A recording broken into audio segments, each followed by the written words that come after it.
Bonjour, on se retrouve pour une nouvelle vidéo.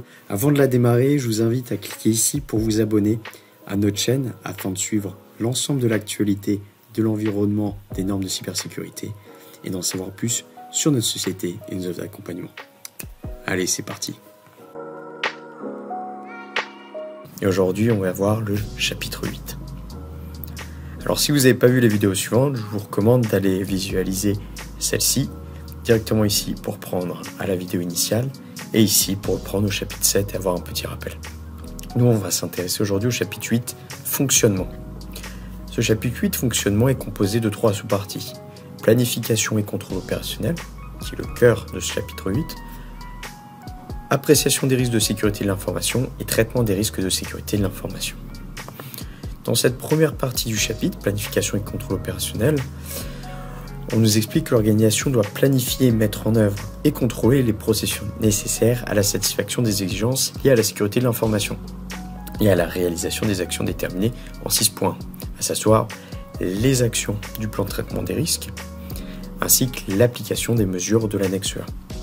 Ces contrôles opérationnels nous permettent de nous assurer que les risques sont maîtrisés. On en distingue 2 types principaux.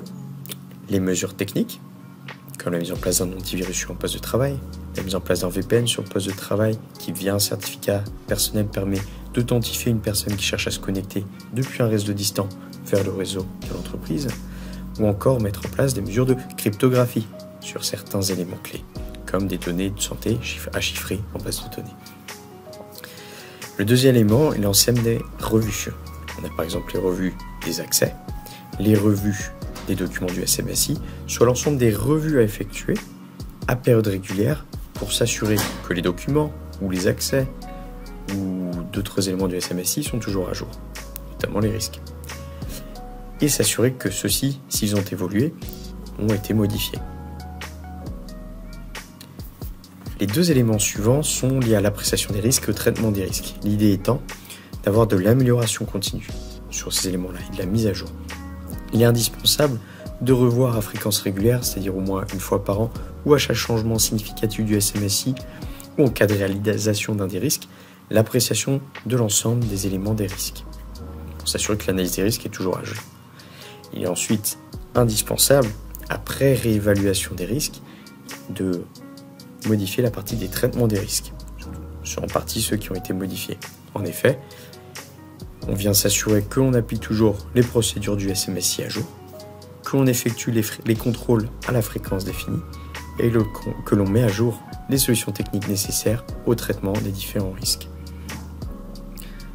Ces 2 derniers éléments, 8.2 et 8.3, appréciation des risques de sécurité de l'information et traitement des risques de sécurité de l'information, découlent donc directement de l'analyse des risques et du plan de traitement des risques défini en 6.1, et il s'agit simplement de les faire vivre au fil de l'eau, au fil de la vie du SMSI et de son amélioration continue.